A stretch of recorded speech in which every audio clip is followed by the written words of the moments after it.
رہنما M Q M Pakistan مصطفیٰ کمال نے انتخابات نئی مردم شماری کے نتائج کے مطابق کرانے کا مطالبہ دہرا دیا۔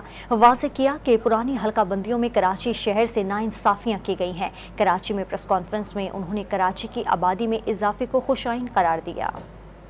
نئی مردم شماری کے اوپر نئے الیکشن کرائے جائیں، 2023 کے الیکشن نئی مردم شماری نئی حلقہ بندی پہ کرائے جائیں، اس کے رزلٹس کو اناؤنس کیا جائے۔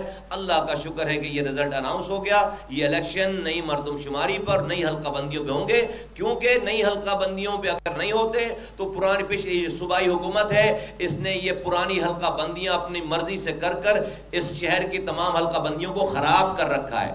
کراچی میں ہمارے فالو کی وجہ سے 191 سے ہم 2+ پہ چلے گئے ہیں، اور تقریباً 15 سے 16 لاکھ لوگوں کا اضافہ ہوا ہے۔ مردم شماری کی ڈیٹ ختم ہونے کے بعد جو یہ سیلف آڈٹ کا سلسلہ ہوا ہے،